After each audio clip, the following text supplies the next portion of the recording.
times around. There's gotta be something going on in this town. West just called, said he's out in the pasture. Damn, his phone died, this is such a disaster. And Lottie, Lottie, where's the party?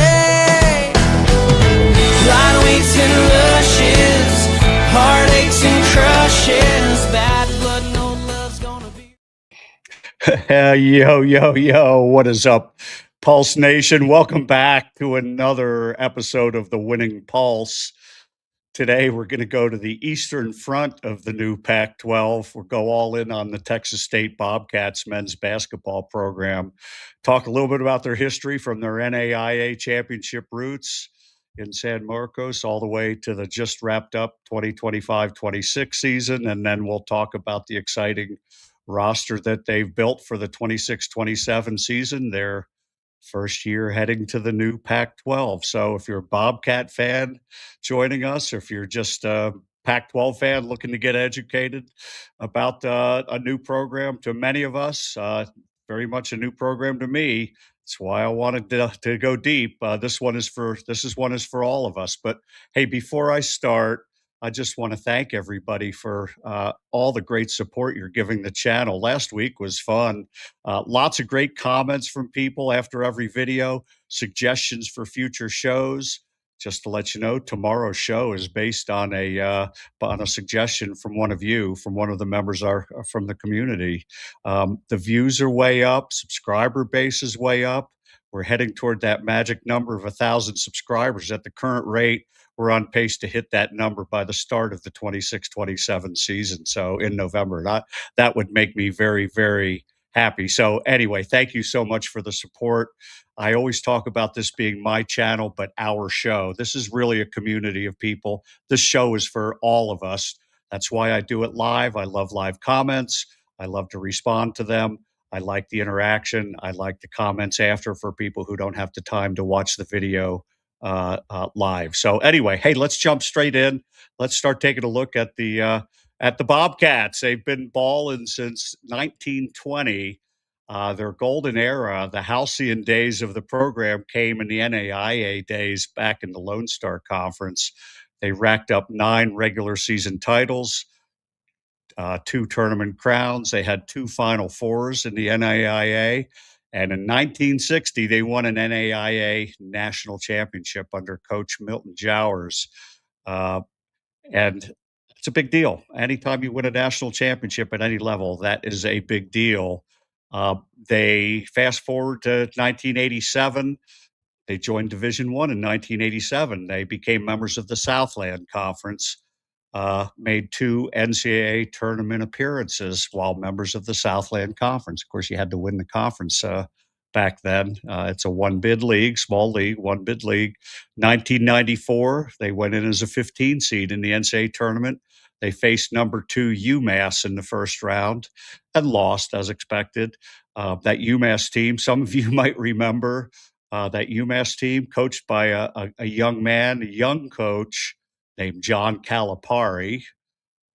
You probably heard of him. And they were led by a great freshman, big name Marcus Camby, who I believe was the number 2 pick in the NBA draft a year later after 1998.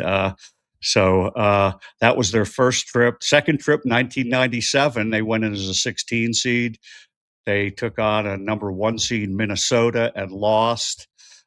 Minnesota was led by the great Bobby Jackson, went all the way to the Final Four. Very good Minnesota team. Last time Minnesota was there on the bench, for those of you who are fans of Colorado State or the Mountain West, on the bench for Minnesota was an undergraduate student assistant named Nico Medved, who went on to coach CSU for 8 years before heading to his alma mater, Minnesota, where he's starting his second year in the upcoming year. Anyway, tough draws both times, but they put that Texas State on the national map. They've made 1 NIT appearance, 2022, under current coach Terrence Johnson.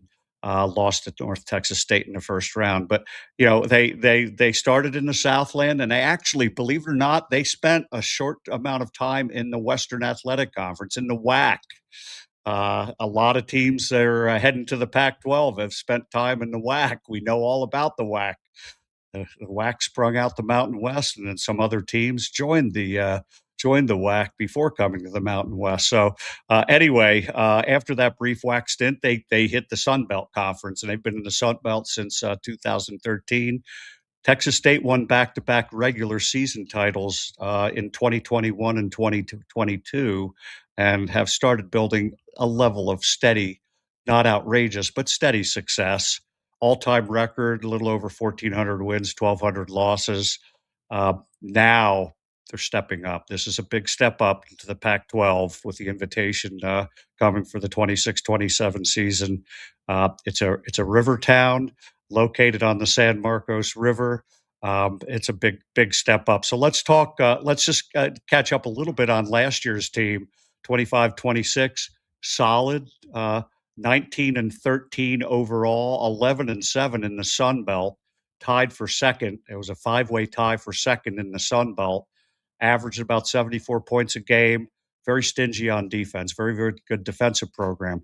Strong home play. They were 16-1 in Strahan Arena. A late win streak to close the regular season, including a home win over the eventual Sun Belt champions, Troy. And some of you may remember Troy.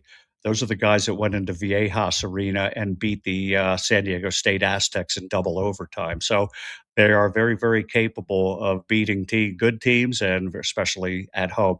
Speaking of Strahan Arena, let's just do a little bit of a talk about Strahan Arena. Everybody always wants to know about the new arenas. It's been the heart of Texas State basketball since it opened in October 1982. Originally built as Strahan Coliseum, it underwent a major $60 million renovation, and expansion was complete in 2018. So it's a modern, multi-purpose venue, but keeps the classic, intimate atmosphere for basketball. Can seat up to 10,000 for other events. For basketball, about 7,300. All-time record crowd, 65-81 against UT Arlington. And biggest crowd of 25-26, 4,054 fans for a game against Appalachian State. So very good atmosphere. Small, compact arena. I'm going to guess they're going to do a lot better than 4,000 for their largest crowd when they join the Pac-12. But getting back to the season, they fell out of the Sun Belt tournament in the first round. No postseason for them in 25-26. Players that really shined, freshman forward DJ Hall. He was the freshman of the year in the Sun Belt, averaged nearly 16 points, 8 rebounds, 2.3 assists, 54% shooter. Not a three-point shooter, but a double-double machine, 8 double-doubles, 7 20-point games. He's an absolute beast inside. They had a guard named Mark Drone, who was the veteran leader, 14 points, 3 rebounds, 3 assists, 30 minutes, a lot of minutes. So very efficient scorer and distributor. Junior guard Caden Gums, local San Marcos product, was a glue player, about 9 points, 3 assists, 3 rebounds, team high 2 steals a game. So a playmaker and defender. Several other standouts, but let's not spend too much time talking about their. We don't need to spend too much time talking about their last year's roster, because, as we know, rosters change. And so let's jump into the 26-27 roster. First and foremost, the player to look at, as I mentioned, was DJ Hall. They retained DJ Hall. You can bet he had significant offers. Being from Texas with a lot of Big 12 Southeast Conference schools, you can bet he had some looks at some of the programs in those bigger conferences. He is back, and he will be the alpha dog for the team. You can expect him to be the team leader. He will be very much a candidate for all conference honors within the new Pac-12. Senior guards, Caden Gum, Kai Purnell, Dimp Purnell, return experience. Gums, as we mentioned, a glue player, played last year, very important. Young forwards and guards like sophomore Robert Fields, sophomore Deke Thompson, some others. to round out the roster of returners. They did have some departures. They lost some key seniors, led by Mark Drone, as I said, 14-point scorer, 3 assists, 3 rebound, 30-plus minutes. He'll be a tough guy to replace. They also lost junior guard Frank Emu, who entered the portal and left to go to Tarleton State in the Western Athletic Conference. From the portal, though, 2 impactful additions have been added, already locked in. I'm sure they're not done, but these are 2 big ones. Guard KJ Younger, we've mentioned him on previous shows. Explosive scorer, averaged 15 points as a freshman last year at UNC Greensboro, 45% shooting, got hot late, multiple 20-point games. So good freshman season for him. They also added a forward named Ron Jessamy, who came from Cal State Bakersfield, to add front court depth. So Coach Johnson and his staff, they kept the basically the entire staff. So a good amount of continuity, mix of youth, returning vets, proven transfers, position them to compete for at least in the Pac-12. And I have on their roster, I put in the where they're currently ranked in Bart Torvik. They are in the bottom third of the Pac-12, heading into the Pac-12, but they are significantly upgraded in terms of talent. They're showing up at 137 right now.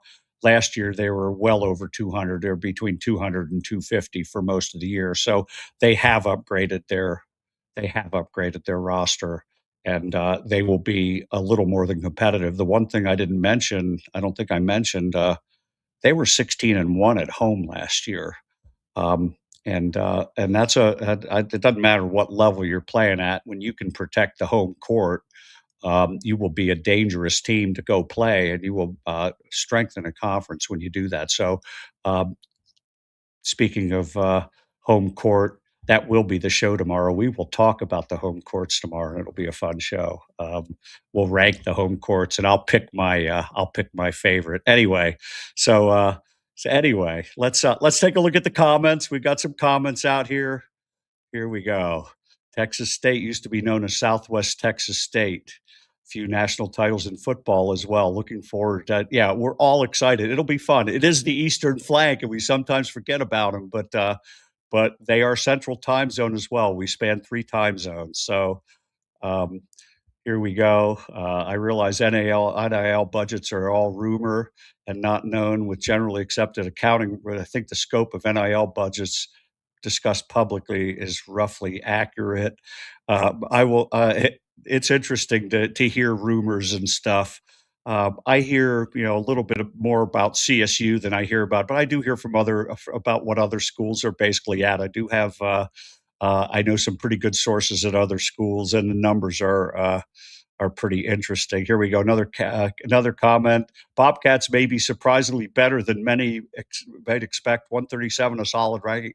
I think they're going to be an interesting team. It's a long trip. Remember, teams going from the Pacific Northwest, you're looking at easily a 3-hour flight. It's not an easy trip, and there is no travel partners when you go to San Marcos. Anyway. Here we go. I know you don't like dwelling on NIL, but today's game, you can't get around discussing it. You can't. I can't do anything about it. But there are significant differences from school to school to school.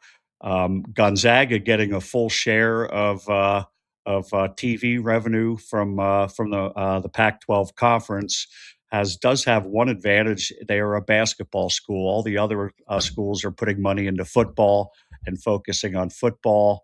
That pays a lot of the bills. Gonzaga has certainly a bigger NIL budget than the rest of the schools. There is some catching up to do, but with revenue share, hopefully that will get there. Students like floating the river in tubes in the San Marcos River along with floating beer coolers. Fun fact, it will be my first road trip for 2 reasons.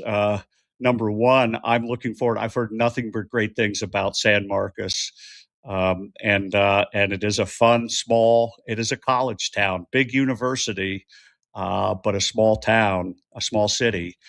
very much fits with the Fort Collins and the Logans, and in terms of and the Pullmans of being great community for a university. So that's one reason I want to go, just because it sounds like fun.